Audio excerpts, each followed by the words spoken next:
జీవితాన్ని ప్రభువులో ఆరంభించడం, ప్రభువులో కొనసాగించడం, ప్రభువులో ముగించడం, ఇవి ఆశీర్వాదకరమైన. బలవంతులుగా ఉండాలంటే 3 విషయాలు నేను ఒకసారి గుర్తు చేస్తూ ముగిస్తాను. మొదట ఏంటి? నీ వ్యక్తిగత ప్రార్థన జీవితం నిన్ను బలవంతుడు చేస్తుంది. రెండవది ఏం చెప్పాం? జీవాహారమైన వాక్యం. మూడవది దేవుని పని, గాడ్స్ వర్క్.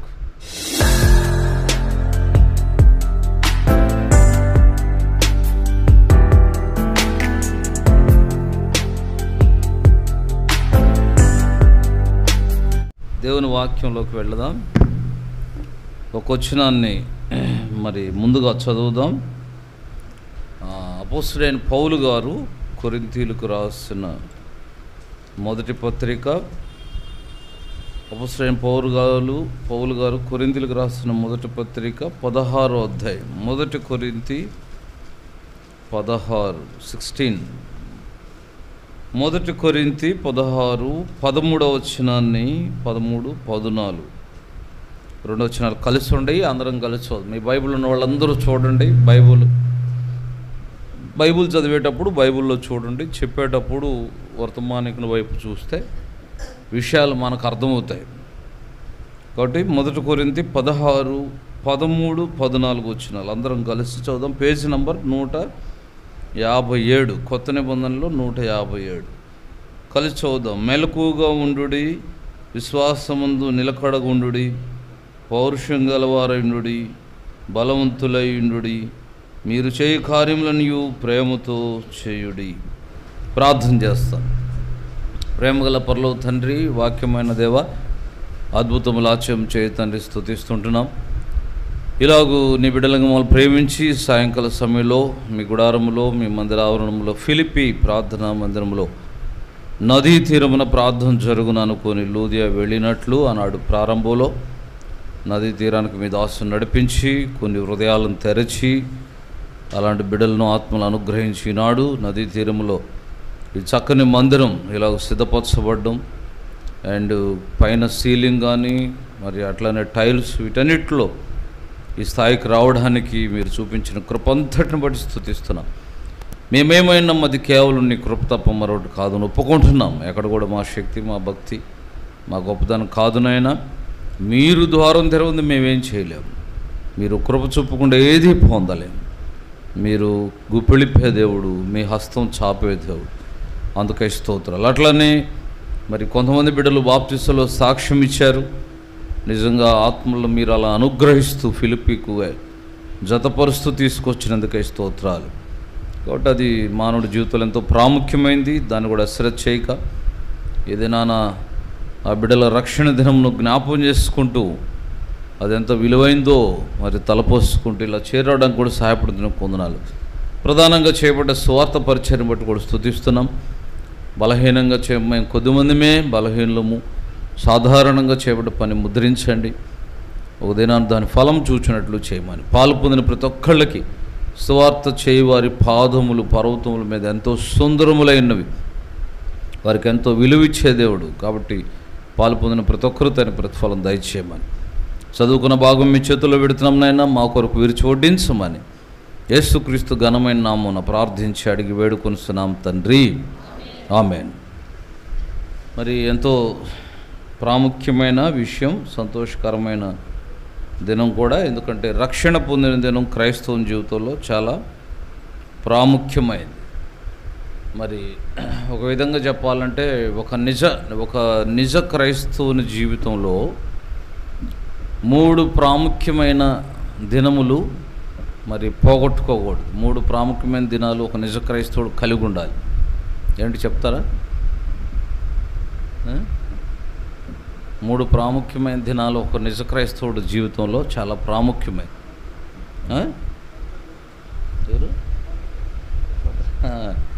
అవి భౌతికమైన అయితే ఏంటంటే birthday, marriage day, death day, లేకపోతే ఉద్యోగం డే, ఇవన్నీ ఉంటాయి. కానీ ఆత్మీయంగా ఒక నిజ క్రైస్తవుడు జీవితంలో పోగొట్టుకోకూడని, బర్త్డే చేసుకోకపోయినా ఇబ్బంది ఏం లేదు, ఖర్చు మిగిలిద్దాం కాతే, అది భౌతికమైన.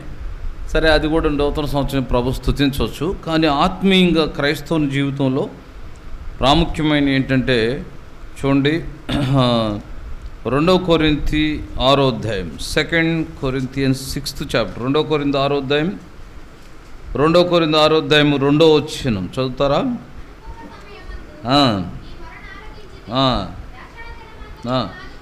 ఏం దినము? రక్షణ దినం. అందుకే కింద కూడా ఏమన్నాడు అని ఆయన చెప్పుచున్నాడు కదా, ఇదిగో ఇప్పుడే మిక్కిలి అనుకూలమైన సమయము, ఇదిగో ఇదే. So the day of salvation, రక్షణ దినం. క్రైస్తవుని జీవితంలో రక్షణ దినం చాలా, ఎందుకంటే రక్షణ దినము గనక లేదు అంటే అసలు ఆ మానవుడి జీవితానికి అర్థం లేదనమాట. ఇంకా కొంచెం లోతుకు వెళితే మనుషుడుగా కూడా లెక్కల్లోకి రాడు. ఎందుకంటే ఏ దేవుడు నీలో నివసించాలని మనుషుని నిర్మించాడో ఆ దేవుడిని చేర్చుకోకుండా జీవిస్తున్నప్పుడు ఇంకా అది ఒట్టి ఖాళీ డబ్బా. ఫర్ ఎగ్జాంపుల్, ఈ కీబోర్డ్ కవర్ ఉంది, కవర్ ఉందా? ఎత్తి చూపించు. కీబోర్డ్ కవర్ ఉంది, అది ఎందుకు తయారు చేశారు? ఈ కీబోర్డ్ పెట్టడానికి చాలే. కీబోర్డే లేనప్పుడు ఆ కవర్లో విలువ ఉంటుందా? ఆ కూలర్లో అప్పుడప్పుడు అవి కొనుక్కొస్తారు, తగరపాట దిగేస్తారు. రాగానే ఏం చేస్తాం, ఓపెన్ చేసినప్పుడు అవి తీసేస్తాం, అట్టపెట్టెలు అవి. ఇక వాటిలో పెద్ద విలువే ఉండదు. కూలర్ ఎవరు ఎత్తుకుపోయి ఒట్టి అట్టపెట్టెలు పెట్టారనుకో ఉపయోగం ఉంటుందా? బోరు నేడుతాం అనమాట. అట్టపెట్టెలు ఉంటాయి కదా, చూస్తే ఆనందపడచ్చుగా. ఏదంటే వాటిగా అట్నే మానవునిలో ఏ దేవుడు నివసించాలని నిర్మించాడో ఆ దేవుడిని చేర్చుకున్నప్పుడు మనుషుడు మానవ జీవితానికి అర్థం లేదు, పరిపూర్ణ మనుషుడు కూడా కాదు. మనుషుడికి కూడా లెక్కించడానికి వీల్లేదంటాను నేను. అందుకే బైబిల్ పాపి అయిన మానవుడు అంటుంది. అందుకే మనుషుడు ఎంత క్రూరత్వానికైనా, కఠినత్వానికైనా, ఎంత నేరానికైనా, ఎంత పాపానికైనా పాల్పడతాడు. ఎంత క్రూర జంతువుల కంటే ప్రమాదకరమైనడు. ఖచ్చితంగా దేవుడిని ఎరక్కపోతే ఆకాశం కింద భూమిపైన ప్రమాదకరమైన వ్యక్తి మనిషి అనమాట. మనం ఏదో విషర్పాలు, విష జంతువులు, క్రూర జంతువులు ఏదేదో అనుకుంటాం. వీటన్నిటికంటే ప్రమాదం మనిషి. కాబట్టి దేవుడిని ఎరగడం, అందుకే ఏ దేవుడిని నివసించాలని మానవుడు నిర్మించాడో ఆ దేవుడిని కలిగి ఉండడం మానవుడి జీవితంలో, ఆ దేవుడిని చేర్చుకోవడం, ఆ దేవుడిని ఆహ్వానించడం, that is the first day. మానవుడి జీవితంలో ఆశీర్వాదకరమైన మొదటి దినం, రక్షణ దినం. అందుకే నిజ క్రైస్తవ జీవితంలో రక్షణ దినం చాలా ప్రాముఖ్యం. చూడండి, నిజంగా చాలామంది పొళ్ళూడిపోయినా కళ్ళూడిపోయినా బర్త్డేలు చేసుకుంటారు, పెళ్లి రోజులు చేసుకుంటారు. మొన్న ఒక రోజు పెళ్లి రోజు అని పిలిచారు. నేనెవరో యవనస్తులేమనుకోండి, ఇద్దరు ముసలోళ్ళు లొంగిపోయారు. వాళ్ళని తీసుకొస్తుంటే తేడానికే పులిపెట్టిన దగ్గరకు ఒక అరగంట పట్టింది. మళ్ళీ వాళ్ళకు దండలు మార్పించడం, వాళ్ళకు ఉంగరాలు, జనం నవ్వడం ఎక్కువైపోయింది. చూసారా? అంటే అయినా కూడా వాళ్ళకి అదొక ఆనందం. అంటే వాళ్ళు పిల్లలు చేశారు వాళ్ళకు. సో అంటే వివాహ దినం లేకపోతే బర్త్డే ఇవన్నీ భౌతికమైనవి సంతోషంగా గ్రాండ్గా చాలామంది చేసుకుంటారు. కానీ రక్షణ దినం నిర్లక్ష్య పెడతాం. రక్షణ పొందిన వాళ్ళు కూడా నిర్లక్ష్య పెడతారు. చాలామందికి వాళ్ళు రక్షణ దినం మర్చిపోతారు. బాప్తిజం పొందారంటే ఎక్కడ పొందారంటే ఎక్కడో ఊరు ప్లేస్ చెప్తారు, ఎప్పుడంటే తెలియదు, మర్చిపోతాం. బాప్టిస్ట్ వాగ్దానం మర్చిపోతారు. ఈ సంవత్సరం వాగ్దానమే ఏమైందో తెలియదు, బైబిల్ అంతా తిరగేస్తారు విస్టింగ్లు అడిగితే. అంటే వాక్యం దాని విలువ ఎరగకపోవడం. కాబట్టి రక్షణ దినం మానవుడి జీవితంలో ప్రాముఖ్యం. రెండవదిగా ఒక క్రైస్తవుని జీవితంలో ప్రాముఖ్యమైంది ఏంటో తెలుసా? పోగొట్టుకోకూడదు. ప్రకటన గ్రంథం మొదటి అధ్యాయం 10వ ప్రకటన గ్రంథం మొదటి అధ్యాయం 10వ ప్రభు దినమందు ఆత్మోషుణ్ణై ఉండగా చాలు. క్రైస్తవుని జీవితంలో ప్రాముఖ్యమైనది ఏం దినం? ప్రభు దినం. ప్రతి ప్రభు పునరుద్ధాన దినం, ప్రభువుని ఆరాధించే దినం, ప్రభు పునరుద్ధాన దినం, రొట్టె విరిచే దినం, ప్రభువుని కలుసుకునే దినం, ప్రభు ప్రత్యక్షమయ్యే దినం అని కూడా చెప్పాలి కొత్త నిబంధన ప్రకారం. ఆదివారానికి అనేక విశేషతలు ఉండేయండి. ప్రభు దినం అని ఉంది, పునరుద్ధాన దినం అని ఉంది, రొట్టె విరిచే దినం అని ఉంది, ప్రభు ప్రత్యక్షమయ్యే దినం అని ఉంది, ప్రభు పునరుద్ధానం. కాబట్టి ఇదొక, అందుకే నూతన నిబంధనలు ప్రభు పునరుద్ధారణైన ఆదివారాన్ని ప్రభు దీవించాడు. ఆదివారం శిష్యుల మధ్య ప్రభు ప్రత్యక్షమవుతూ వచ్చాడు. అందుకే వారు తెలియకుండా ప్రభు ప్రారంభించాడు కనుకనే అపోస్తులు ఆదివారం రొట్టె విరుస్తూ వచ్చారు. సో అందుకే ఆదివారంకు విలువ ఉంది. కాబట్టి సాతాను ఎట్లా కూడా దాన్ని మార్చాలని ఈ మధ్య మనం వింటున్నాం. ఏదో ఆదివారం సెలవైతే ఒకవేళ దేవుడు అనిపించకపోతే ఎవరు ఏం చేయలేరు. రాజులను పెద్ద పెద్ద మహాచక్రవర్తులు లాంటి వాళ్ళనే మట్టిలో కలిపాడు దేవుడు. నన్ను ఎవరు ఏం చేయలేరు అనుకున్న వాళ్ళని, అలెగ్జాండర్ లాంటి ది గ్రేట్ కింగ్సే మట్టిలో కలిసిపోయారు. వీళ్ళు ఇప్పుడున్న వాళ్ళంతా సాధారణ చాలా పిల్లరాజులు వాళ్ళ కింద. చాలా సామాన్యమైన వాళ్ళు. కాబట్టి దేవుడు కొన్ని విషయాలు అడ్డుకుంటే ఏం చేయలేరు. కొన్నిసార్లు విశ్వాసులు పరీక్ష కొరకు అనుమతిస్తే అది వేరే విషయం. సో కాబట్టి క్రైస్తవ జీవితంలో మొదట రక్షణ దినము, రెండవది ప్రభు పునరుద్ధాన దినం విశేషమైంది, పోగొట్టకూడదు ఎప్పుడు కూడా.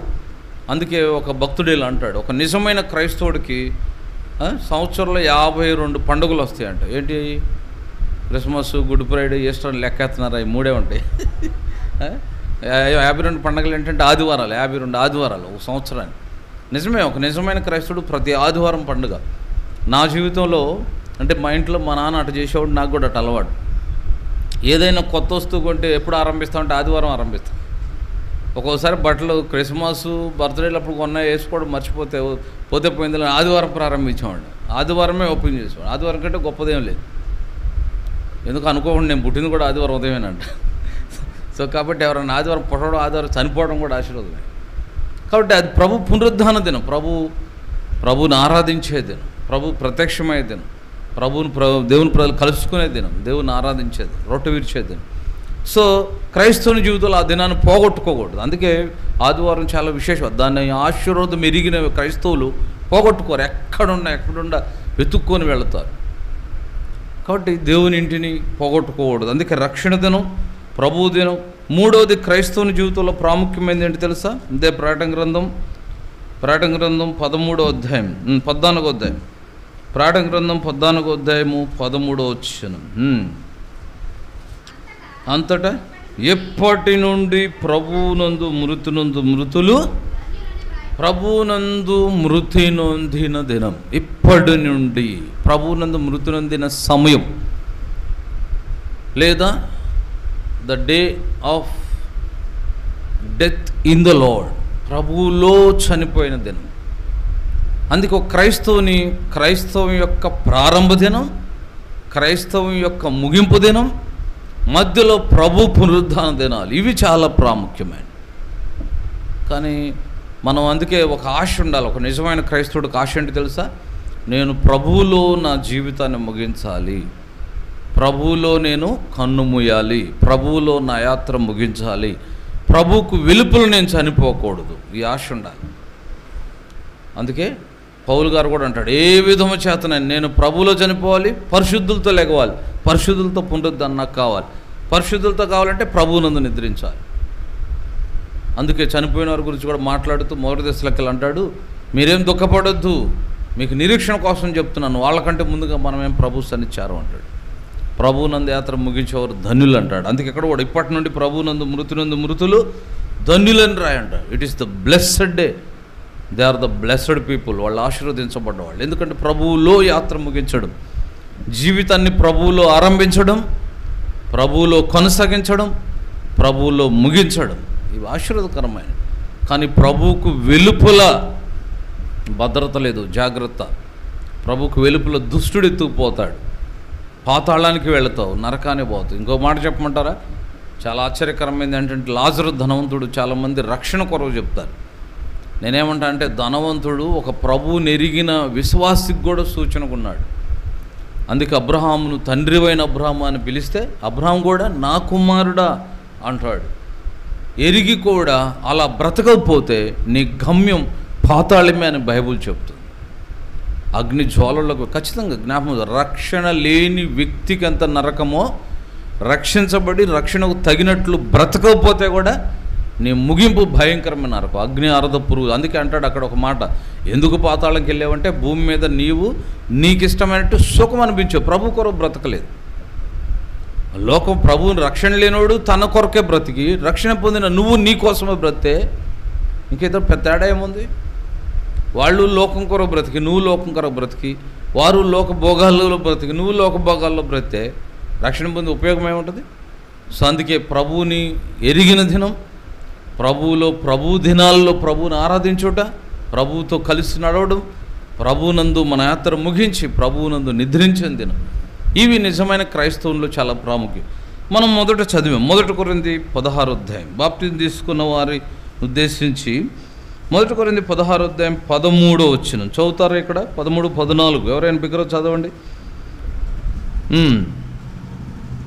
1 కొరింథీ 16, 13, 14 చదవగలిగిన వాళ్ళు బిగ్గర చదవండి.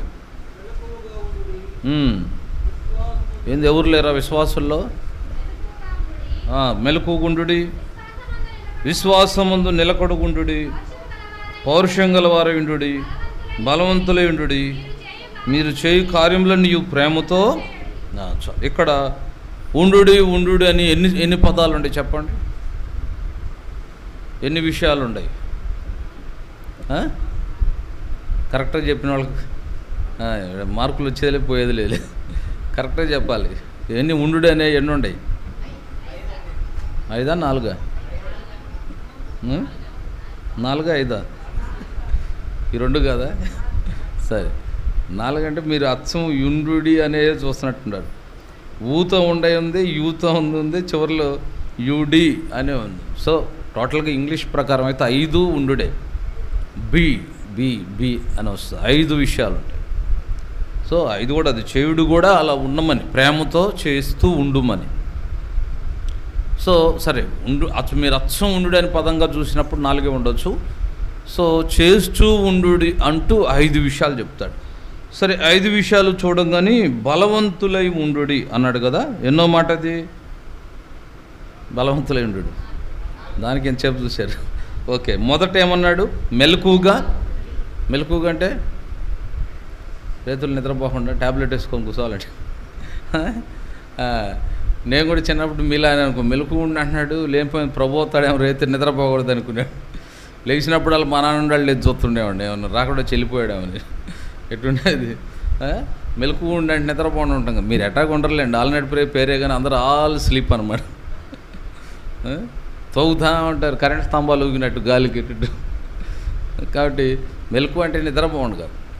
ప్రభు కొరకు జీవితంలో జాగ్రత్తగా ఉండడం, జాగరూకులు అంటారు చూసారా.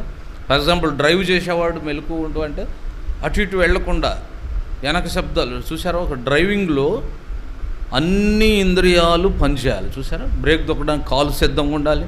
అది రాలేదనుకో బ్రేక్ దొక్కబోయినప్పటికి అంతే సంగతి.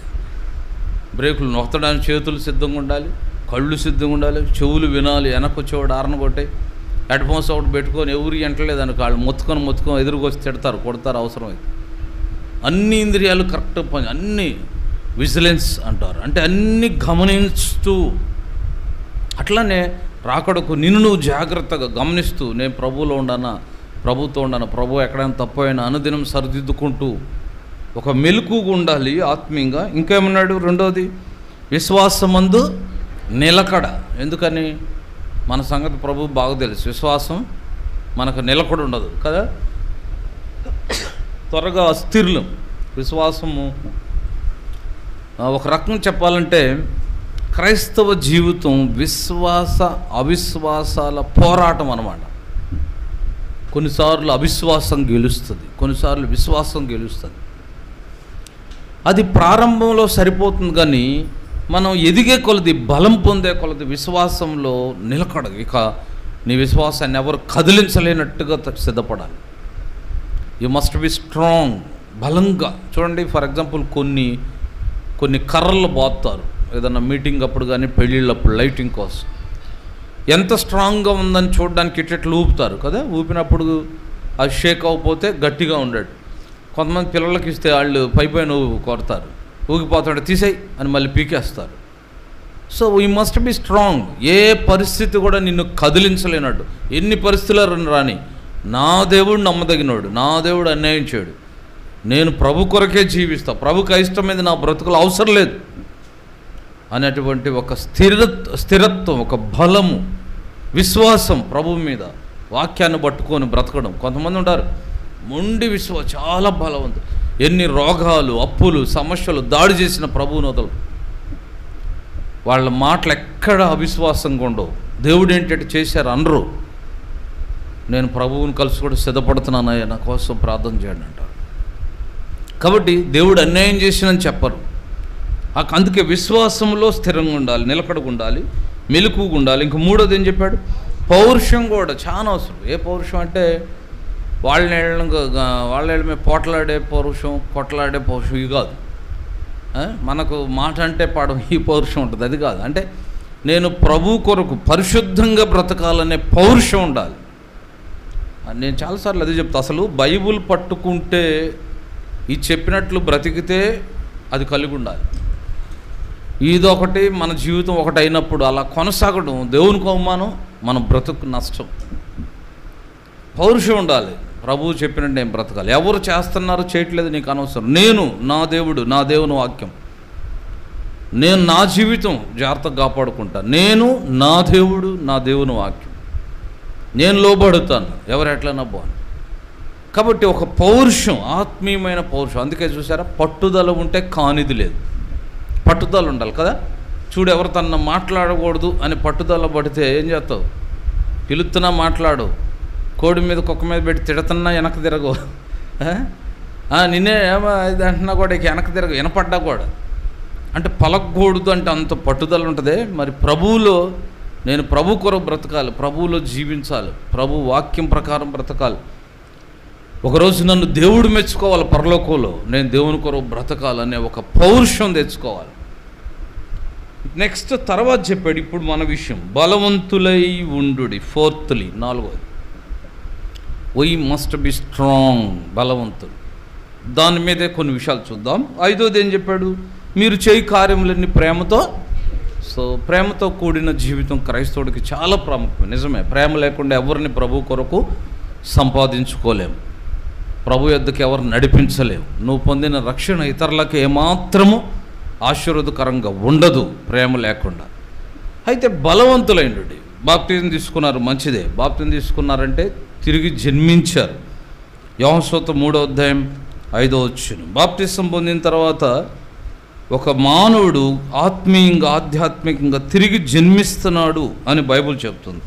యోహాను సువార్త 3వ అధ్యాయం 3వ వచనం చూడండి. ముందు 3వ వచనం ఏమంటుంది? అందుకే అతనితో, ఒకడు క్రొత్తగా జన్మించితేనే కానీ అతడు దేవుని రాజ్యం చూడలేడని నీతో నిశ్చయంగా. సో క్రొత్తగా జన్మించితేనే పరలోకం అని బైబిల్ చెప్తుంది ఒకటి. అయితే ఆ జన్మించడం ఎలానో కింద వివరంగా చెప్పాడు 5వ వచనం. ఇప్పుడు చూడండి 5వ వచనం.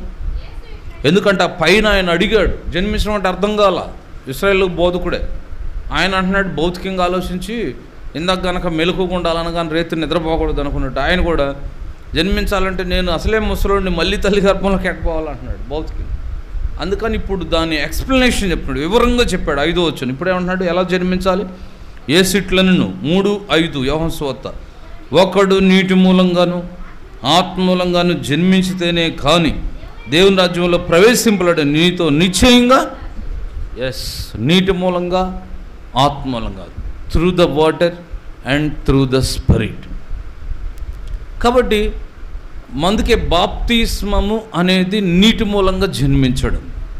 ఖచ్చితంగా చాలాసార్లు చాలామంది అంటే తెలియక తప్పుబోదు, బాప్తిస్మంలో ఏమి లేదు, బాప్తిస్మం పరలోకం బావు, బాప్తిస్మం అంత ప్రాముఖ్యం కాదు, బాప్తిస్మం తీసుకుపోయిన పర్లేదు, ఇప్పుడు తొందర ఏం లేదు, ఎప్పుడైనా తీసుకోవచ్చు, ముందు స్థిరపడు, బలపడు, ఏదేదో చెప్తారు. ఇవి కూడా తప్పు. అసలు బలపడేది, స్థిరపడేది, జన్మించినాక బలపడేది. అందుకే బలవంతులైనడు అనేది ఎన్నోది పెట్టాడు, ఫస్ట్ది కాదు, 5 మాటల్లో. ఎన్నోది?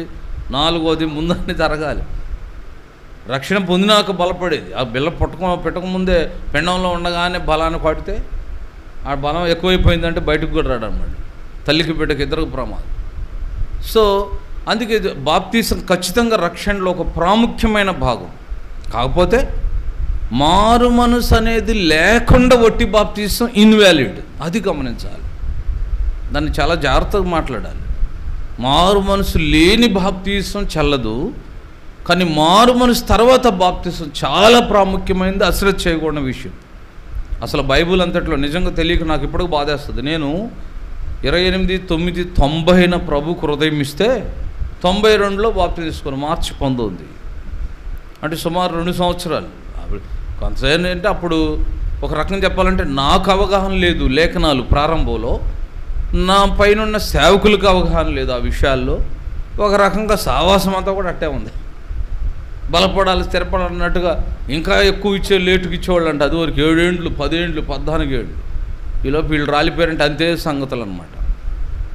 కాబట్టి బైబుల్ అంతా మనం జాగ్రత్త చూసినప్పుడు ఎక్కడ దర్ ఇస్ నో లేట్. ఒక్క అపోస్తలుడైన పౌలే 3 దినాల లేటుకే అననీయ వచ్చి ఎందుకన్నాడు, వై ఆర్ యూ డిలేయింగ్, ఎందుకు ఆలస్యం చేస్తున్నావు? హృదయం ఇచ్చినాక, ప్రభు దర్శించినాక, హృదయం తెరవడ్డాక, ప్రభుని చేర్చుకున్నాక ఎందుకు ఆలస్యం చేస్తున్నావు? లేచి బాప్తిసం పొంది నీ పాపములు కడిగి వేసుకోనమన్నాడు. బైబిల్ చాలా తేటగా చెప్తుంది. ఇప్పుడు దానికి లోతుకు వెళ్ళడానికి లేదు. ఖచ్చితంగా అపోస్తలుల కార్యం 2:38 చూడండి. అపోస్తలుల కార్యం 2:38 వచ్చినాన్ని బట్టి 3 విషయాలు రక్షణలో చాలా ప్రాముఖ్యమైనవి. 38ని బట్టి అపోస్తలుల కార్యం 2:38లో 3 సంగతులు పేతురు అంటున్నాడు, మీరు మారుమనసు పొంది పాపక్షమాపణ నిమిత్తం ప్రతివాడు యేసుక్రీస్తు నామమున బాప్తిసం పొందుడి, అప్పుడు మీరు పరిశుద్ధాత్మను వరము పొందుదురు. ఈ 3 చాలా ప్రాముఖ్యమే. మారుమనసు పొందడం ప్రాముఖ్యమే, బాప్తిసం పొందడం ప్రాముఖ్యమే, పరిశుద్ధాత్మను వరం పొందడం ప్రాముఖ్యమే. ఈ 3టితో కలిపినదే రక్షణ. ఈ 3లో ఏది లేకపోయినా నీ రక్షణ లోపం గల రక్షణ కాదు అది. కాబట్టి మారు మనసు అంటే రిపెంట్ అని ఉంటుంది ఇంగ్లీష్లో. ఆ పదానికి రిపెంట్ అంటే దైవ చిత్తానుసారమైన దుఃఖం, పశ్చాత్తాపడడం. నేను పాపిననే పశ్చాత్తాపం, అది మాత్రమే నీకు రక్షణ ఇస్తుంది. అంతే. నాకు పిల్లలు చనిపోయారు, గొడ్లు పోయినాయి, ఆస్తి పోయింది, ఈ దుఃఖం కాదు. ఆ దుఃఖంతో ప్రభు దగ్గర రావచ్చు, నీకు సహాయం చేయొచ్చు ప్రభు, అది కాదు. నేను పాపిననే విషయమై పశ్చాత్తాపం నిన్ను మార్మస్లో నడిపిస్తుంది. పశ్చాత్తాపం అప్పుడు నువ్వు ఒప్పుకుంటావు, ప్రభు క్షమిస్తాడు. దీనికి దృశ్యంగా బాహ్యంగా బాప్తిజంలో సాక్ష్యమే ఇస్తావు, ఒప్పుకుంటావు. అప్పుడు దేవుడు తన ఆత్మచేత ముద్రిస్తాడు. ఈ 3టితో కలిపినదే రక్షణ. ఎవరైనా ప్రభు రాకముందే, నువ్వు చనిపోకముందే ఈ రక్షణ ఇంత వాస్తవం ఉందో లేదో జాగ్రత్త పరిశీలన చేసుకోవాలి. ఒకవేళ ఇలా జరగకపోతే తప్పు లేదు, సిగ్గుపడొద్దు. యథార్థంగా ఇలాగూ సరైన విధానంలో పునాది వేసుకోవడం చాలా అవసరం. ఫర్ ఎగ్జాంపుల్, ఎవరైనా కొందరు తక్కువ ఖర్చు అయిద్దని పెద్దగా కాంక్రీటు ఆగర్లు పిల్లర్స్ వేయకుండా టప్ పునాదేసి ఇల్లు కట్టారనుకోండి, అవి త్వరగా క్రాక్స్ ఇచ్చినప్పుడు నెక్స్ట్ ఏం చేయాలి? స్లాబ్ వేయాలనుకున్నప్పుడు ఇదంతా పడేసి వేసుకుంటారు. అంతేనా? అసలే అప్పుడు 70,000 అప్పు తెచ్చి కట్టారు, లోను పడేయడం లేదు, ఏం లేదు, దీని మీద స్లాబ్ వేద్దాం వేసామనుకోండి, వేయచ్చు మాత్రం ఉంటుంది. కొన్ని నెలలు, 3 నెలలు 6 నెలలు ఉంటుంది. తర్వాత ఏం చేద్ది? స్లాబ్ కూడా పడిద్ది దాంతోపాటు. ఎందుకంటే పునాది సరిగ్గా లేదు. సో అందుకే బేసిక్ నుండి నీ రక్షణ మారు మనసు, బాప్తీసం, పరిశుద్ధాత్మను వరం పొందడం, వీటితో ముద్రించబడాలి. అప్పుడు ఖచ్చితంగా దేవుడు తన ఆత్మ చేత ముద్రిస్తాడు.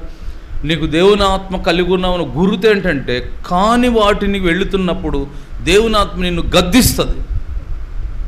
ఏడన్నా ఒక చూడు, తొందరపడు కొందరిని తృణీకరంగా మాట్లాడినప్పుడే నువ్వు ఎదుటి వ్యక్తిని గాయపరిచావు, కరెక్ట్ కాదు, తొందరపడ్డావు, అక్కడ అన్యాయం చేసావు, ఇక్కడ తెచ్చుకున్నావు, కరెక్ట్గా. చూసారా, నేను రక్షించబడి బాప్తిసం పొందినప్పుడు మాకు అప్పుడు ఎగ్జామ్స్ జరిగినాయి.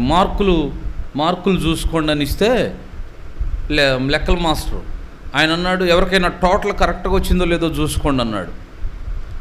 టోటల్ చూసుకొని అందరూ అరమార్కు తగ్గినా కానీ టోటల్ వెళ్ళి అడుగుతారు. అంటే ఆయన 23 వేసాడు, 23.5 అనుకో, సార్ 23.5 అండి, అర కూడా వేయించుకుంటారు. తక్కువ వేస్తే అందరూ అడుగుతారు. నేను వెళ్ళి ఆయన తెలియకుండా 1.5 మార్కు 2.5 మార్కులు ఎక్స్ట్రా వేసాడు. మాస్టర్ ఎక్స్ట్రా పడ్డాయి అంటే ఆయన పై కింద చూశాడు. నా సర్వీస్లో చూడలేదు, ఎక్స్ట్రా వస్తే చెప్పినోడిని. క్రైస్తవ భక్తుడు అంటే ఇలా ఉండాలంటున్నాడు. ఆయన హిందూ. నేనేమో ఆయన మెచ్చుకోవాలని చెప్పలే. నాకేమనిపించింది అంటే, నేను చదవని మార్కులు నాకెందుకు అబ్బా అనిపించింది. మనసాక్షి గద్దించు. తప్పు ఉంది చెప్పు మాస్టర్కి. తప్పు తెలిసి కూడా దాచుకోవద్దు, అదొక అబద్ధం అవుతుంది. అందో నిజమే కదా, ఏది చెప్పి ఎక్స్ట్రా పడ్డే మాస్టర్ అంటే ఆయన బితరపోయి పై కింద చూస్తున్నాడు. క్రైస్తవ భక్తుడు అంటే ఇలా ఉండాలని. అంతకుముందు బ్యాడ్జీ పెట్టుకెళ్ళినందుకు విపరీతం కొట్టాడు. నిజాయితీ కోసమే మెచ్చుకున్నాడు. మనసాక్షిలో దేవుని ఆత్మ నిన్ను గద్దిస్తుంది, నడిపిస్తుంది, కంట్రోల్ చేస్తుంది. సో రక్షించబడడం చాలా అవసరమే. రక్షించబడిన తర్వాత బలపరచబడాలంటే ఏం చేయాలి? కొన్ని విషయాలు నేను జస్ట్ మీకు జ్ఞాపకం చేస్తాను, చాలా ప్రాముఖ్యమైన విషయాలు. ఇది అందరికీ, రక్షణ పొందిన ప్రతి ఒక్కళ్ళకు, రక్షణ పొందిన సీనియర్స్కు, రక్షణ పొందిన జూనియర్స్కు, బాప్తిజం తీసుకోవాలనుకుంటున్న వారికి, రక్షణ పొందిన వాళ్ళు నడిపించే సేవకులకు కూడా, ఎవరికైనా అవసరం. ఎందుకంటే బలంగా ఉండాలి, ప్రభువులో బలంగా ఉండాలి. ఇప్పుడు అది అర్థం అవడానికి నేను ఇలా చెప్తాను. ఒక బిడ్డ పుట్టాడు, బిడ్డ పుట్టినాక మన బిడ్డ అనారోగ్యాలు త్వరగా రాకూడదంటే పిల్లలు స్ట్రాంగ్గా ఉండాలి, హెల్త్ పరంగా స్ట్రాంగ్గా ఉండాలి. స్ట్రాంగ్గా ఉండాలంటే ఏం చేయాలి? పిల్లలు బలంగా ఉండాలంటే ఏం చేయాలి చెప్పండి, పర్లేదు, మీకు అర్థమైంది. మంచిగా, వెరీ గుడ్, బాగా చెప్పేది. Best food, very good, best food పెట్టాలి, మంచి ఆహారం. ఇంకా ఇంకంతేనా? మంచి ఆహారం అని చెప్పి అన్నం తప్ప ఏం పెట్టలేదు అనుకో. ఓకే, మంచి ఆహారం సరే, చాలా విషయాలు.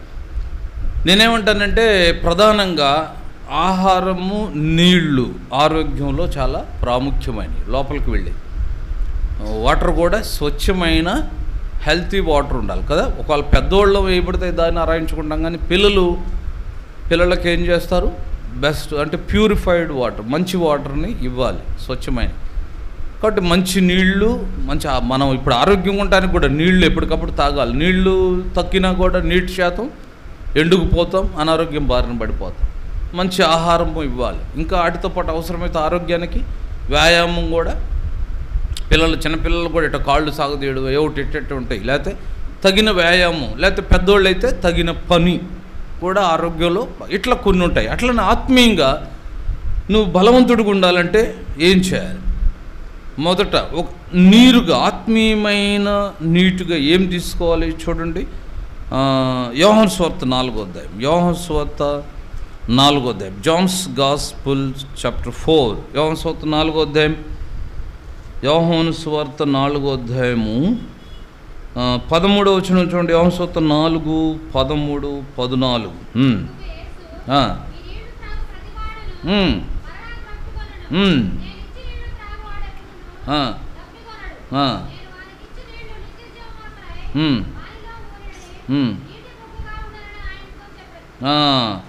కాబట్టి ఆ పైన 11లో కూడా చూడండి, 11.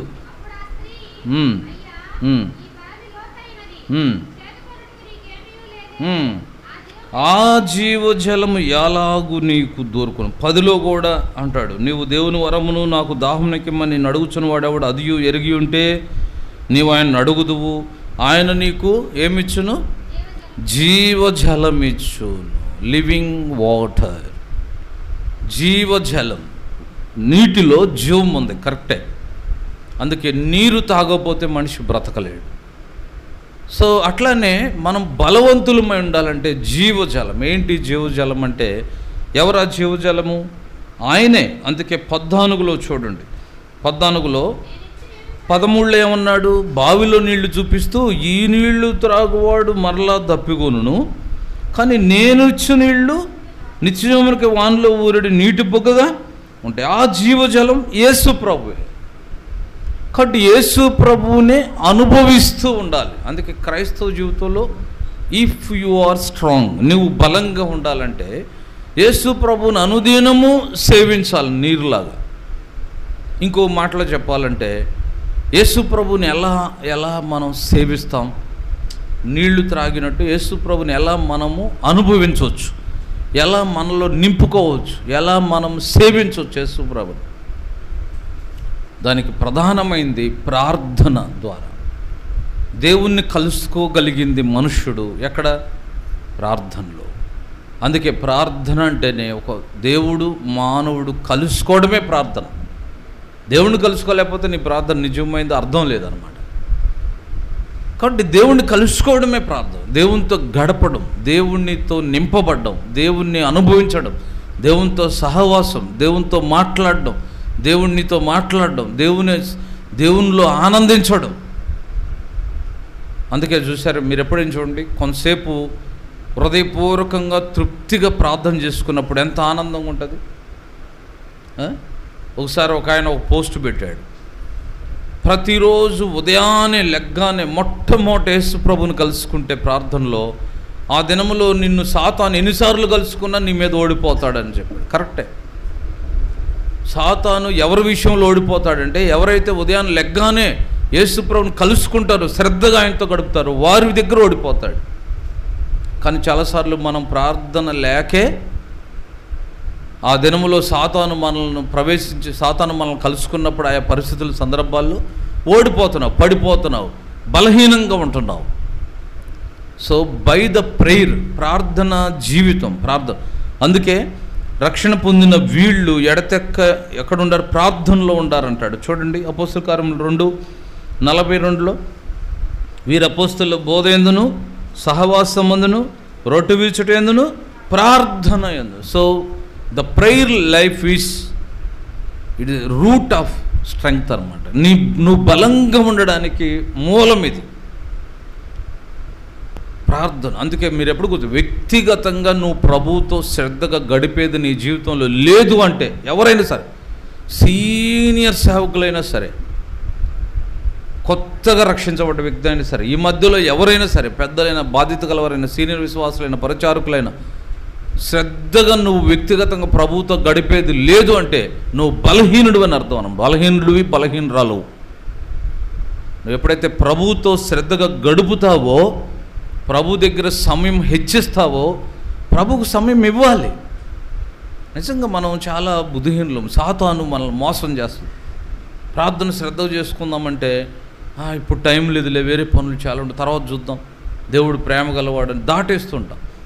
అసలు విచారం ఏంటంటే, ఆయుష్ ఇచ్చింది దేవుడు, ఒక నూతన దినం ఇచ్చింది దేవుడు, కాలం ఇచ్చింది, ఆయుష్ ఇచ్చింది, ఒక రోజు ఇచ్చింది దేవుడు. దేవుడిచ్చిన రోజులో కొంత సమయం దేవునికి ఇవ్వ. దేవుడిచ్చిన ఆదాయంలో దేవుని భాగం దేవుడికి ఇవ్వు, దేవుడిచ్చిన సమయంలో కూడా దేవునికి సమయం ఇవ్వు. అందుకే చాలా ఆత్మీయంగా బలహీనలం, బుద్ధిహీనలం, నేరస్తులం, దేవుని దృష్టిలో ద్రోహులం అన్నమాట. దేవుడిచ్చిన దినం, దేవుడిచ్చిన రోజు 24 గంటలు, దాంట్లో దేవునికి కొంత సమయం ఇవ్వలేవు, దేవునితో గడపవు. అందుకే if you want to be strong, నువ్వు బలంగా ఉండాలని ఆశపడితే, బలంగా ఉండాలని నిజంగా కోరుతుంటే, నువ్వు ప్రభువుకు బలవంతుడుగా, బలవంతురాలుగా, శత్రువు కదిలించలేని వాడుగా, శత్రువు నీ మీద ఓడిపోవాలని నిజంగా కోరితే, నీకు మూలం ఒకటే, రూట్ ఒకటే, ప్రార్థన. చూడు, ఒక చెట్టు దాని బలం ఎక్కడుంటుందంటే భూమిలో ఉండే వేరు మీద ఆధారపడింది. ఒక నిజ క్రైస్తవుని యొక్క బలం ఎక్కడుందంటే అతను రహస్యంగా దేవునితో గడిపే దాని మీద ఆధారపడు. నువ్వు రహస్యంగా ప్రభువుతో గడిపే, వ్యక్తిగతంగా పర్సనల్ ప్రేయర్ అనమాట. వ్యక్తిగతంగా నువ్వు దేవునితో గడిపేది. ఇందులో తప్పిపోతే, ఇక్కడ నువ్వు బలహీనుడు అయితే, ఇదేదో 2-3 నిమిషాలతో కూడిందైతే, ఇది అజాగ్రత్తగా చేసేదైతే, అనాలోచనగా చేస్తుంటే ఖచ్చితంగా నువ్వు బలహీనుడు. శత్రువు నీ మీద విజయం పొందుతున్నాడు, ఎక్కడో చోట జయిస్తున్నాడు. నీ తలంపుల్లోనో, నీ మాటల్లోనో, నీ ఆలోచనలోనో, నీ పనుల్లోనో ఎక్కడో చోట నీ మీద జయించే ఉన్నాడు. ఎప్పుడైతే వ్యక్తిగత ప్రార్థన శ్రద్ధగా ప్రభువుతో గడుపుట్లో తప్పిపోకుండా ఉండవో, ఖచ్చితంగా నువ్వు బలవంతుడు. శత్రువుడు నీ మీద ఓడిపోతున్నాడు. అందుకు ఒక భక్తుడు ఇలా అన్నాడు, ఎప్పుడైతే నువ్వు మోకరిస్తావో, when you will kneel down, ఎప్పుడు నువ్వు మోకరిస్తావో శత్రువుకు మోకాళ్ళు గడగడ వణుగుతాయి అంట. అందుకే సాధ్యమైన కొలది నిన్ను మోకరించకుండా చూసుకుంటాడంట. వాడి పని ఏంటంటే నిన్ను ఎటగడ మోకరించకుండా చూసుకుంటాడు. ప్రార్థన చేద్దాం అనగానే ఏదో ఒకటి పని గుర్తొస్తుందని. చూసారు, ఎప్పుడైనా చూడండి, ఎప్పుడైనా ప్రేయర్ చేసుకుందాం అంటే తలంపు వస్తుంది, ఆత్మ గుర్తు చేస్తుంది, దేవుని ఆత్మ గుర్తు చేస్తుంది. ప్రార్థన చేసుకో, కొద్ది టైం ముందు కాసేపు ప్రార్థన చేసుకోవచ్చుగా అంటుంది. మళ్ళీ సైతాన్ ఏమంటుంది, ఉతకాల్సిన బట్టలు ఉండి నానేసావు, మరి ఆయనతో కుదరదు, మళ్ళీ ఎండబోతే ఇప్పుడు తర్వాత చూద్దాం ఉంటుంది. అది లేకపోతే ఆ ఇంటికి వెళ్ళి రమ్మందగా ఏదో డోకరా డబ్బులు, వడ్డీ డబ్బులు ఏ ఒకటి గుర్తు చేస్తుంది. అయినా నేను ప్రార్థన చేసుకోవాల్సింది అది అన్నా అనుకో, గట్టిగా సాతాను మాట అనుకుంటే సాతాను పో అని ఎదిరించి తలుపులు వేసుకొని మోకరిస్తే నన్ను బొమ్మంటావా అని కడుపులో గుడిబిడి అన్నట్టు చేస్తాం. లేచేలు బాత్రూమ్ వచ్చాక అయిపోయి నీరసం పడుకొని ప్రార్థన ఎడిపోద్దో తెలియదు. లేకపోతే నిన్నేం చేయలేకపోయాడంటే ఎప్పుడు రాని చుట్టాన్ని తరంకొచ్చాడు, పద నువ్వు మోకరించే ముందు అతను వచ్చి తలుపు కొడతాడు. ఇక వాళ్ళతో ముచ్చట పెట్టుకుని ఆయన కోడిగుడ్లు అట్లేసి పెట్టి ప్రార్థన ఎడిపోద్దో తెలియదు. చాలా శత్రువు ఏదో రకంగా, అందుకే నేను మోకరించకుండా జాగ్రత్త పడతాడు. If you want to be strong, నువ్వు ప్రభువులో బలంగా ఉండాలని నిజంగా ఆశపడితే ఆ మూలం ఎక్కడుందంటే దేవుని సన్నిధి, వ్యక్తిగతంగా దేవుని. చూడండి, యేసు ప్రభు పాపం ఎరుగునైనా, పాపం లేనాయన రాత్రులంతా కొండకు వెళ్ళి దేవునితో గడిపేవాడు. ఏం అవసరం అంతా, ఏమి నిద్రపోవచ్చు, విశ్రాంతి తీసుకోవచ్చు. ఎంత రాత్రులు దేవుని సన్నిధిలో గడిపితేనో ఆయన దోణిలో వెళ్ళేటప్పుడు ఓడి అమరమున్న తలలో వాల్చుకొని నిద్రపోతున్నాడు. ఖచ్చితంగా ఆయన ఏంటి, దుష్టలోకంలో పాపాన్ని, సాతాన్ని, శత్రువుని ఎదిరించి ప్రభు కొరకు బ్రతకాలంటే ప్రార్థన అవసరం. ప్రార్థన లేని వ్యక్తి బలహీనుడు. అందుకే ప్రేయర్ ఈజ్ పవర్ అంటున్నారు. ప్రార్థనే ఒక పవరు, శక్తి. ప్రార్థన లేని వ్యక్తి బలహీనుడు. వ్యక్తిగతమైన ప్రార్థన. ఇక్కడ అన్ని రకాల వ్యక్తిగత ప్రార్థన అవసరమే, కుటుంబ ప్రార్థన అవసరమే, సంఘ ప్రార్థన ఇంకా చాలా ప్రాముఖ్యం. సో ఏదేమైనా మీరు బలవంతులై ఉండుడి. రక్షణ పొందే మంచిదే. కొత్తగా పొందిన వాళ్ళు కానీ, అదివరకే పొందిన వాళ్ళు కానీ, జూనియర్స్ కానీ, సీనియర్స్ కానీ, ఈవెన్ సేవకులుగా మా జీవితంలో కూడా సేవకు ప్రభువు మమ్మల్ని వాడుకోవడానికి మూలం ఎక్కడంటే ఎంత వ్యక్తిగతంగా ప్రభువుతో మోకరించి ఉన్నామనే దాన్ని బట్టి. యాకోబు తన అన్న చంపడానికి వస్తుంటే చంపడానికి సైన్యాన్ని ఖడ్గాలు ఆయుధాలు తీసుకొని వచ్చినాడు, మెడ మీద పడి ముద్దు పెట్టుకొని ఎలా వెళ్ళిపోగలిగాడు వెనక్కి. ఆ రాత్రంతా యాకోబు దేవునితో గడిపాడు. ఒంటరిగా ఉన్నాడు, అందరిని పంపించేశాడు. నువ్వు వీలు చేసుకోవాలంతే, అన్నిటిని పక్కకు పంపించేయాలి. You must become alone. ఒంటరిగా మిగిలిపోవాలి, ప్రభుతో గడపాలి, లేకపోతే బలవంతుడు ఉండలేవు. చెట్టు తన వేర్లు లోపల ప్రయాణిస్తాయి, వెళతాయి, బలాన్ని తెచ్చుకుంటాయి. నువ్వు ప్రార్థనలో వ్యక్తిగతంగా ప్రభువుతో గడిపితేనే బలవంతుడు ఉంటావు. అందుకే బలవంతులేండు అన్న దాంట్లో మొదటిది జీవజలం. అదే దేవుణ్ణి అనుభవించడం, దేవుణ్ణి త్రాగడం, దేవునితో గడపడం, దేవుణ్ణి ఆనందించడం. ఇది నిన్ను బలవంతుడు చేస్తుంది, మొదటిది. రెండవదిగా మనం బలవంతులమై ఉండాలంటే మరొకటి ఏం చెప్తుంది చూడు. ఒక పిల్లవాడు బలవంతుడు ఉండాలంటే స్వచ్ఛమైన నీరే కాకుండా మంచి ఆహారం, బెస్ట్ ఫుడ్, మంచి ఆహారం కూడా పెట్టాలి కదా. మరి ఆహారం ఏం చెప్తుంది చూడండి. ఇక్కడ కూడా యోహాను సువార్త 6వ అధ్యాయంలో యేసు ప్రభు జీవాహారం నేనని కూడా అంటాడు చాలా చోట్ల. 34 యోహాను సువార్త 6:34 ఏమన్నాడు? ప్రభువా కావున వారు ప్రభువా ఈ ఆహారం ఎల్లప్పుడూ మాకు అనుగ్రహించమని. అందుకు యేసు వారితో ఇట్లను జీవాహారము నేనే, జీవాహారము నేనే. ఏంటి ఆహారము? చాలా రకాల ఆహారాలు ఉన్నాయి. ఒకటి నేను జ్ఞాపకం చేయాలనుకుంటుంది ఏంటంటే యెహెజ్కేలు గ్రంథం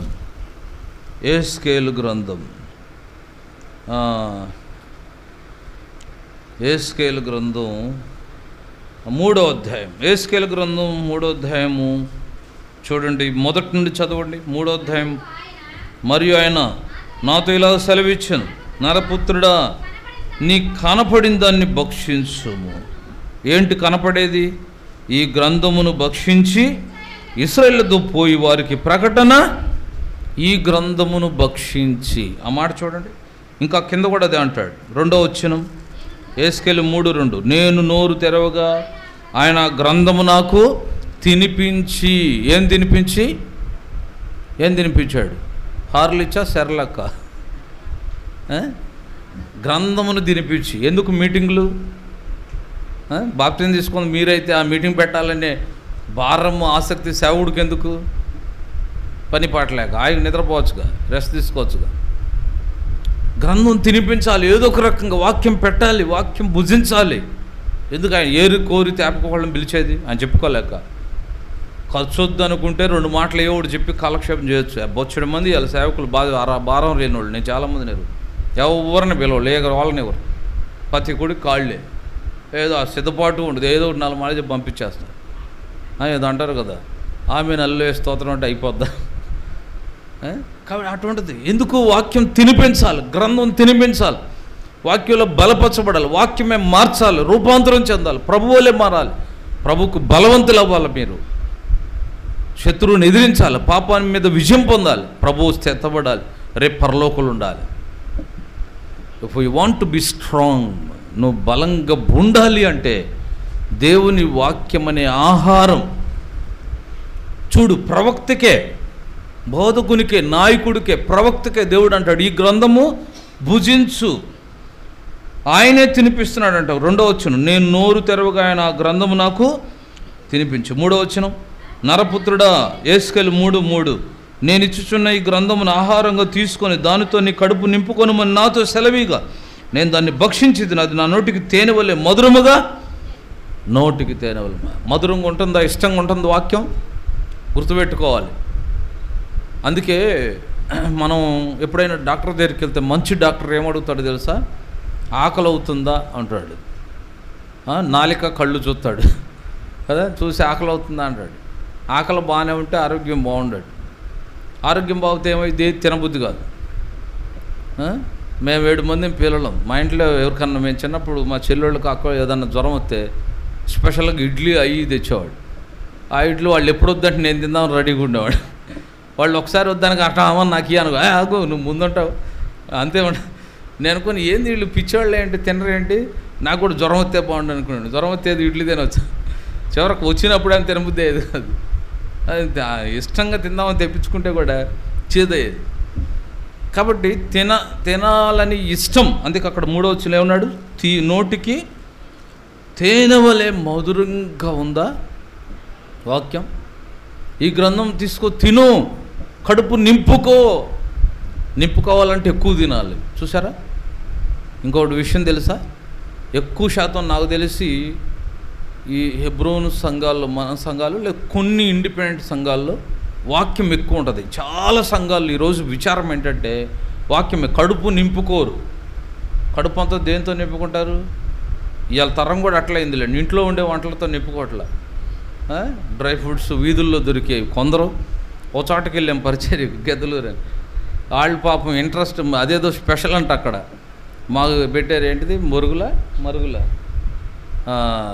మసాలా, ఇది బొరుగులతో చేస్తారు కదా, అది పెట్టారు. అది టిఫిన్ అంట స్పెషల్. పెడితే నేను పులిహారం ఏమనుకున్నాను, ఎంత తిన్నా మళ్ళీ ఆకలి అవుతుంది.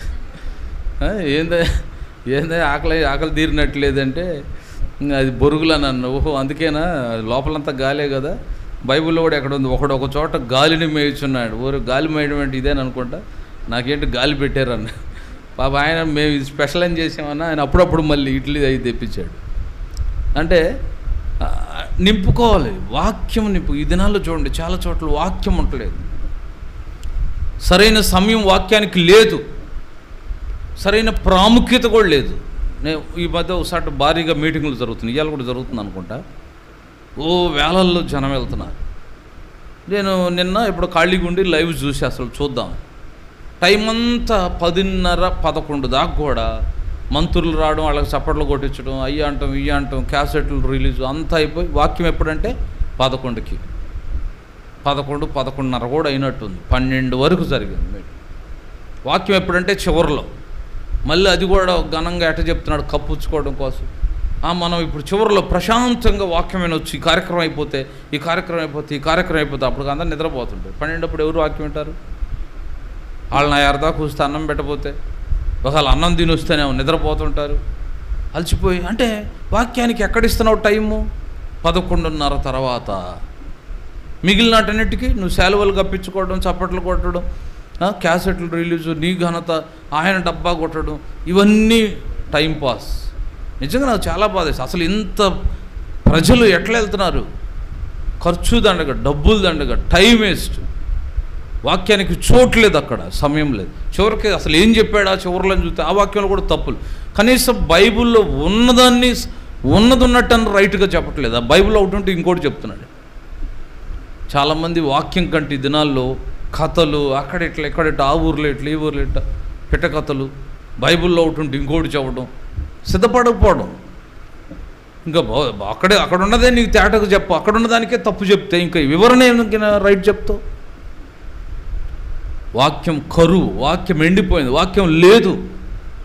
ఎండుగడ్డి పెట్టినట్టు, ఏదో పచ్చిగడ్డి వేరు, పచ్చిగడ్డి దొరకని కాడ ఏం చేస్తారు? ఎండుగడ్డి పెడతారు. పచ్చిగడ్డి లేనట్టు ఏదో ఒకటి కలిపి చెరిపిన మాటలు, కాలక్షేపం.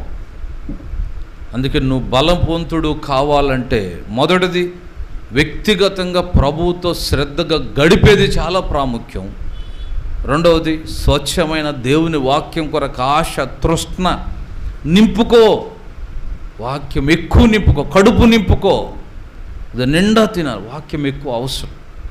వాక్యం ఉన్న వాళ్ళని పిలవాలి. అన్న అప్పుడప్పుడు అంటాడు, నేను రాను అయిదంటే అంటే కుదరదేమో అయిదంటే ఏమంటాడు, అన్న నేను వేరే వాళ్ళని పిలుచుకోలేక కాదు, పిలిస్తే చాలా వస్తారు, నీకు తెలుసు.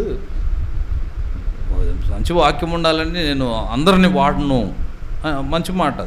అందరినీ ఎవరిని పడితే ఏదో ఒకటి కాలకు ఎవరో ఒకళ్ళని ఇట్లా పిలవను. నేను నా ప్రజలు, నా సంఘం, నాకు అప్పగించిన దేవుని బిడ్డలు వాళ్ళ వాక్యంతో పోషింపబడాలి, సిద్ధపడొస్తారని ముందే చెప్తాడు. అందుకే సో కాబట్టి వాక్యము అనే ఆహారం, ఈ ఆహారం భుజించుము. అనేక ఆహారాలు ఉన్నాయి, అది వేరే విషయం. వాక్యం అనే ఆహారం, జీవాహారం, దేవుని వాక్యం నింపబడాలి. ఎంత వాక్యాన్ని ప్రేమిస్తావో, ఎంత వాక్యం నింపుకుంటావో అంత నువ్వు బలవంతుడు, బలవంతురాలు. శత్రువు నిన్ను కదిలించలేడు. ఒకవేళ చదువు రాదు, చదువు రానోళ్ళు ఇంకా ఎక్కువగా ప్రతి కోడికి రావాలి. ఎందుకంటే నువ్వు వినుడి ద్వారా నింపుకోవాలి. నీకు ఒక అవకాశమే. చదువు వచ్చిన వాళ్ళు వినొచ్చు, చదువుకొని కూడా నింపొచ్చు. ఇంకా ఈ దినాల్లో చూడు, దేవుడు అసలు చివరి దినాల్లో సిద్ధపరచడానికి మనల్ని చాలా ప్రేమించాడు. చివరి దినాల్లో చెడు ఎట్లా ప్రబలిందో ఆత్మీయ సమృద్ధి కూడా ప్రబలింది. ఆడియో మెసేజ్లు, వీడియో మెసేజ్లు, వాట్సాప్లో మెసేజ్లు ఉంటాయి, యూట్యూబ్లో మెసేజ్లు ఉంటాయి, ఫేస్బుక్లో మెసేజ్లు ఉంటాయి, అన్ని ఛానల్స్లో మెసేజ్లు, సోషల్ మీడియాలో నువ్వు ఎక్కడ కదిలించినా వాక్యం వస్తుంది. వినాలే కానీ లైఫ్ టైం విన్నది వినకుండా వినొచ్చు. ఇంత సమృద్ధి ఉంటే దేనికి టైం ఇస్తున్నావు? ఫోన్లో కూడా కొందరు బ్యాలెన్స్ అంతా పిచ్చి జోకులకి, వంటలకి. ఎవరు అంటున్నారు ఇవాళ వంటల వీడియోలు ఎక్కువ చూస్తున్నాం. ఏం వంటలు వాటి కొరకే పుట్టామా? ఎటా తింటున్నావు కదా, సరే ఏదన్నా కొత్త వంట కాసేపు చూడు, అచ్చం ఏ కథ తిరగేస్తూ ఉంటే. దేవుని వాక్యం సమయం పోనిచ్చుకోవద్దు. దేవుని మాటలు కాలం పొట్టువలే గతిస్తుంది. వాక్యంతో నింపబడు, బలపడు, ప్రభు వస్తే ఎత్తబడతావు. You must be strong. ఈ రోజుల్లో సంఘాలు, విశ్వాసులు కేవలం సంఖ్య పోగొద్దు, పొట్టు లాంటి వాళ్ళని పోగు చేస్తున్నారు. రేపు ప్రభు వస్తే విడిచిపెట్టబడతావు, జాగ్రత్త. ఎంతమంది వస్తున్నారు కాదు, ఎంత గట్టి గింజలు ఉన్నాయి అనేది చాలా అవసరం. వాళ్ళే ఎత్తబడేది రేపు. కాబట్టి వాక్యముతో నింపబడాలి, జీవాహారం, దేవుని వాక్యం. ఇది తిను, భుజించు, కడుపు నింపుకో, ఇది నువ్వు బలవంతుడు అవుతావు. అందుకే ప్రభు మీరు బలవంతులైండు, యు మస్ట్ బి స్ట్రాంగ్. అందుకే దేవుని వాక్యం, అందుకే కూడికలు, అందుకే మధ్య కూడికలు, సంఘ ప్రార్థన, Bible study, fasting prayer, all night prayer. చాలా చోట్ల లేవని కొందరు బాధపడతారు తెలుసా. చాలామంది విశ్వాసులు అక్కడక్కడ నాకు కంప్లైంట్ చేస్తారు అటు ఇటు వెళ్ళేటప్పుడు. అన్న మా సావుడు భారం లేదు, మా కోడికలు లేవు, అడిగితే కూడా పెట్టడు, ఎవరు వస్తున్నారంటాడు, ఒకరిద్దరు వస్తే పెట్టట్లేదు. కొంతమంది చూడు చిన్న పరిచర్యలు ఎంత బాధ్యత అంటే ఒకరిద్దరు వచ్చినా, అసలు ఎవరు రాపోయినా, నేను బహుశా అన్నోళ్ళ విషయాలు కూడా అది విన్నాను, ఎవరు రాపోయినా వాళ్ళిద్దరైనా దాన్ని కొనసాగించా. ఎందుకు? దేవుళ్ళు ఎక్కడుతాడు, దీపస్తంభం నిలబెట్టి వెళ్ళాలి, దీపం వెలుగుచున్నట్లు యాజకుడే చూడాలి. ఇలా భయంతో పరిచర్య చేసేవాళ్ళు ఉన్నారు. అలాంటి చోట శ్రద్ధ లేని, ఆసక్తి లేని ప్రజలు. అందుకే వాక్యము నిన్ను బలవంతుడిగా, బలవంతురాలుగా చేస్తుంది. వాక్యంతో నింపబడండి, వాక్యం వినండి, వాక్యం నింపుకోండి. తెలియని దాన్ని అడిగి తెలుసుకోండి, తప్పులేదు. నిజంగా చూడండి, మాకు జ్వరము, గేదెలు అరుతుని, అప్పులు, బాధ, ప్రార్థన చేయించుకుంటారు. కానీ ఫలానా వాక్యం అర్థం కాలేదన్న నాకు దాని గురించి ఏమైనా వివరం చెప్తారా అని ఎవరన్నా అడుగుతారా? వాటి గురించి అడగ. చాలా తక్కువ మంది వాటి మీద ఉంటారు. అందుకే వాక్యం చదవండి, వాక్యం నింపుకోండి, అర్థం కావచ్చు అడిగి తెలుసుకోండి. కాబట్టి వాక్యము ద్వారా బలవంతులు అవ్వాలి. ఇది రెండవది. ఇంకొక విషయాన్ని చెప్పి నేను ముగిస్తాను, నాకు ఇప్పుడు టైం అయిపోయింది. మూడోది, నువ్వు బలవంతుడు అవ్వాలంటే ఏం చేయాలి? ఇందాక చెప్పాము, ఒక పిల్లవాడు బలవంతుడు అవ్వాలంటే కూడా ఒక మినిమం ఎక్సర్సైజ్ కూడా అవసరమే కదా. వాళ్ళకేమి బయటికి వెళ్ళి నడవరు, ఎగరు, కాబట్టి తల్లి కాళ్ళు చేతులు లాగుతుంది. ఎవరు అన్నారు, చిన్నపిల్లలకు ఎక్సర్సైజ్ ఏంటంటే కాళ్ళు చేతులు ఆడిస్తూ ఉంటారు, అదే వాళ్ళు ఎగరడం అని. కొంతమంది చిన్నపిల్లలు ఇంట్లో ఆడుతూ అన్నీ పడేస్తుంటారు, పాడు చేస్తారు, వీడిని పట్టుకోలేకపోతూ ఉంటారు, అదే వాళ్ళకి ఆరోగ్యం, వాళ్ళ ఎక్సర్సైజ్ అదే. అట్నే కష్టపడే, ఒక్కోసారి ఎక్కువగా చెమట పట్టేట్టు కష్టపడిన ఈ రోజుల్లో అందుకే వాకింగ్ అని, జాగింగ్ అని, రన్నింగ్ అని వచ్చినాయి. సో ఏదేమైనా ఆత్మీయంగా ఎక్సర్సైజు, దేవుని కొరకు పని చేయడం, దేవుని కొరకు పని చేయడం, అది నిన్ను ఆత్మీయంగా బలవంతుడిగా ఉంచుతుంది. చూడండి, యోహాను సువార్త 4వ అధ్యాయంలో అన్నీ చూడలేం కానీ ఒక్క వచనం చూపిస్తాను. సమరయ స్త్రీ ప్రభుకు హృదయం ఇచ్చి నాకేం చేసింది తెలుసా? యోహాను సువార్త 4వ అధ్యాయం. యోహాను సువార్త, నువ్వు దేవుని కొరకు పని చేయడం నిన్ను బలవంతుడుగా, బలవంతురాలుగా ఉంచుతుంది. యోహాను సువార్త 4వ అధ్యాయము, యోహాను సువార్త 4వ అధ్యాయం 28వ వచనం చూడండి. 28వ వచనం.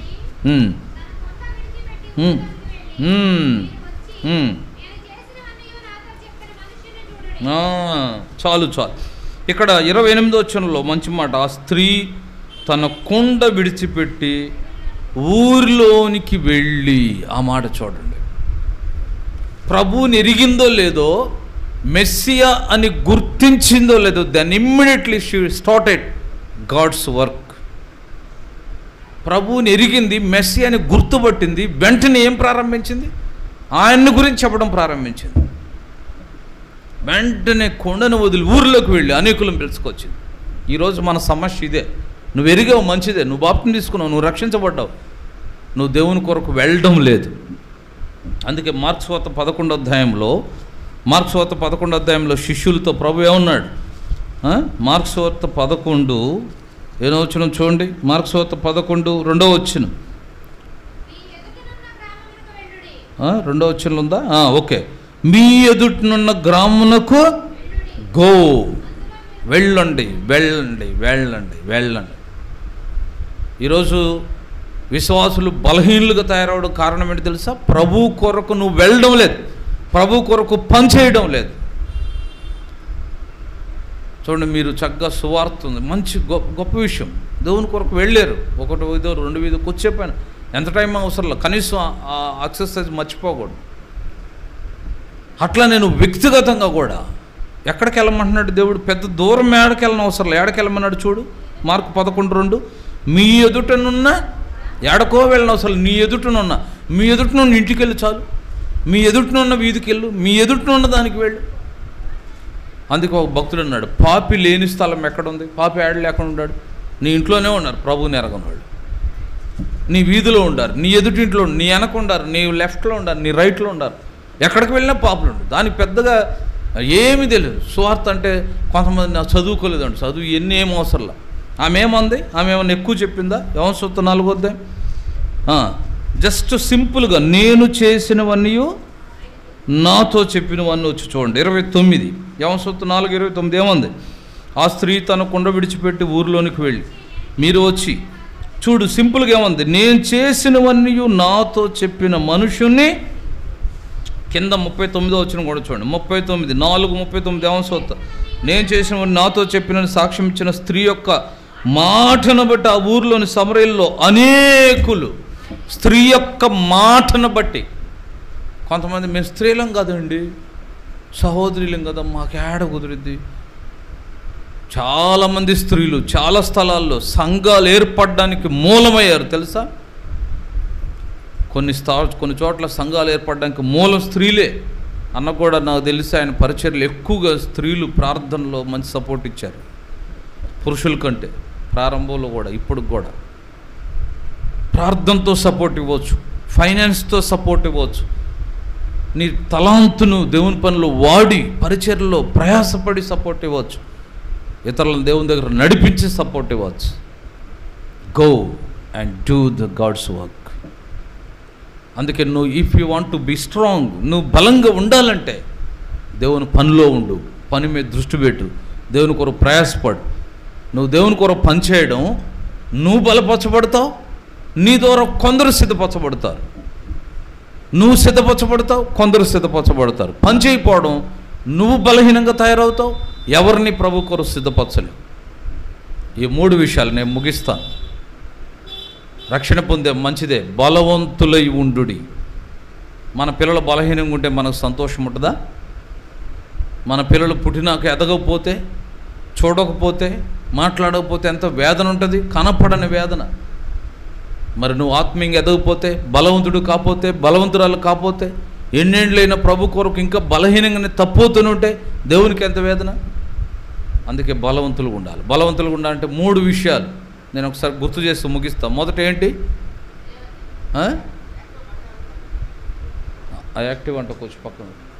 జీవజలము అనే ప్రభువునే అనుభవించాలి. ప్రార్థన, నీ వ్యక్తిగత ప్రార్థన జీవితం నిన్ను బలవంతుడు చేస్తుంది. రెండవది ఏం చెప్పాం? జీవాహారమైన వాక్యం ఎంత ప్రేమిస్తావో అది నిన్ను బలవంతుడు చేస్తుంది. మూడోది దేవుని పని, గాడ్స్ వర్క్. దేవుని పనిలో నీ వంతు నువ్వు ప్రయాసపడు, పాటుపడు. దేవుని పనిలో నీ సమయాన్ని, నీ శక్తిని, నీ తలాంతులను, ప్రభు నీకు ఇచ్చిన వాటిని వెచ్చించు, ప్రయాసపడు. ఎందుకంటే మరణం తర్వాత దేవుని కొరకు ఏం చేయలేవు, గుర్తుపెట్టుకోండి. మరణం తర్వాత దేవుని కొరకు ఏమీ చేయలేవు. నువ్వు దేవుని కొరకు ఏమైనా చేయాలంటే చనిపోక ముందు చేయాలి. అందుకే సమయం కొంచెమైనా ప్రయాసపడు, పాటుపడు, ప్రభు నిన్ను బలపరుస్తాడు. ఇటు కృప దేవుడు మనందరికీ అనుగ్రహించునుగాక. దయచేసి మోకరించండి, ఒక నిమిషం మౌనంగా మోకరించాలి. ముగించబోయే ముందు ఒక నిమిషం మౌనం మోకరించాలి. కళ్ళు మూసుకోవాలి, ఎవరు అటు ఇటు చూడొద్దు. మోకరించి కళ్ళు మూసుకోండి, అటు ఇటు చూడండి, అటు ఇటు చూడొద్దు, కళ్ళు మూసుకోవాలి. కుర్చీలో తల ఉంచి కళ్ళు మూసుకోండి. ప్రభు మన దృష్టి తెచ్చిన దేవుని వాక్యములో నుండి బలవంతుడివై ఉండుము, బలవంతులై ఉండుడి. బలవంతుడువా బలహీనుడువా, బలవంతురాలువా బలహీనురాలువా. చాలాసార్లు అనేక ప్రేమలు తప్పిపోతూ, తొలగిపోతూ, పడిపోతూ ప్రభువుని దుఃఖపెడుతూ కొనసాగుతున్నావు కదా. ఇంకెంతకాలం? ఎల్లకాలం అంతేనా? కాదు. ఇక నుంచి అయినా ప్రభు కొరకు బలంగా ఉండాలి. ప్రభువా, నేను నీ కొరకు బలవంతురాలుగా, బలవంతుడుగా ఉండాలనుకుంటున్నాను, నాకు సహాయం చేయి. నువ్వు ఆశపడితే ఆశగల ప్రాణం ప్రభు తృప్తిపరుస్తాడు. నీకు ఆశే లేకపోతే ప్రభు బలపరచడు. ప్రభువా, నేను బలవంతుడుగా, బలవంతురాలుగా నేను ఉండాలి. ఇక బలహీనుడిగా ఉండను, ఇక బలహీనురాలుగా ఉండను, నన్ను క్షమించు. నేను చాలాసార్లు దుఃఖపెట్టాను, ఇక చేయను. నువ్వు బలవంతుడుగా, బలవంతురాలుగా ఉండాలంటే ఈ 3 విషయాలు నేను ఇక నుంచి ఎక్కువగా కలిగి ఉంటా. వీటిని ప్రేమిస్తా, నీతో గడపడానికి సమయం కేటాయిస్తాను. శ్రద్ధగా, హృదయపూర్వకంగా, వ్యక్తిగతంగా నీతో గడపకుండా నేను బయటికి వెళ్ళను. అది ఎంత పరిస్థితులైనా ప్రభువుతో గడపడానికి తీర్మానం చేసుకో. వాక్యాన్ని నింపుకోవడానికి తీర్మానం చేసుకో. వాక్యం నందు ఆశ, ప్రభువా నాలో ఆశ పెంచండి అయ్యా, ఆకలి పెంచండి, వాక్యం కొరకు తృష్ణ పెంచండి. నేను ఎక్కువ వాక్యంతో నింపబడాలి. ప్రతి కూడికి తప్పకుండా నేను వస్తాను. వాక్యంతో నింపబడాలి, నేను ఎదగాలి, బలపరచబడాలి. దేవుని సన్నిధి, దేవుని వాక్యం. 3వది దేవుని పని నిన్ను బలవంతుడికి చేస్తుంది. ఆ సమరయ స్త్రీ వెంటనే వెళ్ళిందే. నువ్వు ప్రభు కొరకు వెళుతున్నావా? నీ పనుల కొరకు ఏది ఆగట్లేదు కదా. నీ పనుల కొరకు వెళుతున్నావు కదా, బాగానే ఓపిక చేసుకొని నడిచి కూడా నీ పనుల కొరకు పరిగెత్తుతున్నావు కదా. ప్రభు కొరకు వెళుతున్నావా? ప్రభు కొరకు పనిచేయకనే బలహీనుడుగా, బలహీనురాలుగా ఉంటున్నావు. దేవుని ఇల్లు వెనకబడిపోతుంది. ఎంతకాలం ఉండి అంతే ఉంటున్నారు. నువ్వు ప్రభు కొరకు పనిచేయడం, నువ్వు బలంగా ఉంటావు, దేవుని పని వృద్ధి అవుతుంది, దేవుడు సంతోషిస్తాడు. ప్రభువా, నేను కూడా సమరయ స్త్రీ వలె నీ కొరకు ఊరిలోనికి వెళతాను, కొందరిని ఏదో నడిపిస్తాను, నా వంతు నేను చెప్తాను, నన్ను బలపరచు, నాకు సహాయం చేయి. నువ్వు యథార్థంగా ఆశపడితే ప్రభువు కూడా నీకు సహాయం చేయడానికి సిద్ధంగా ఉన్నాడు. ముగింపు ప్రార్థన చేయకముందు కళ్ళు మూసుకో, ఎవరు అటు ఇటు చూడు. సోదరుడు, సోదరి, ఏ విషయం మందైనా దేవుని ఆత్మ, దేవుని మాట, దేవుని వాక్యం నిన్ను ఒప్పిస్తుంటే, నిజంగా నువ్వు ప్రభుకు లోబడుతుంటే, సమరయ స్త్రీ వలె ప్రభువా నేను కూడా నీ గురించి చెప్పడానికి ఊరిలోనికి వెళతాను, నన్ను బలపరచని నువ్వు యథార్థంగా అడుగుతుంటే, నేను బలవంతుడిగా ఉండాలి, బలవంతురాలుగా ఉండాలని నిజంగా ఆశపడుతుంటే, నీకోసం నేను కూడా ప్రార్థన చేస్తాను. ఒక తోటి దేవుని సేవకుడుగా మీ కుడి చేయి, మీ ఆశను యథార్థంగా తెలియచేయండి. ఇది స్వస్థత కోసం కాదు, ఆశీర్వాదం కోసం కాదు. నేను ప్రభువుకి బలవంతుడుగా, బలవంతురాలుగా ఉండాలి, ప్రభు కొరకు పాటుపడాలనుకుంటున్నాను, నా కోసం ప్రార్థన చేయండి అని చెప్పగల బిడ్డలు మీ కుడి చేతి తలకంటే ఎత్తుగా చూపండి, మీకోసం ప్రార్థన చేస్తాం. కళ్ళు మూసుకోవాలి. మిగిలిన వాళ్ళు, సహోదరుడా, సహోదరి, సహోదరి, ప్రభు నీ చేయబట్టుకొనగాక, నీ ఆశ వాస్తవికమైనదిగా చేయను. సహోదరి, ప్రభువుని చేయబట్టుకోను. సహోదరుడు, ప్రభువుని చేయబట్టుకును. సహోదరి, ప్రభువుని చేయబట్టుకు. నీ తీర్మానం యథార్థమైనదిగా చేయనుగాక, మరీ ఎక్కువైన గ్రహింపు ప్రభు చేయనుగాక. ప్రార్థన చేస్తాం.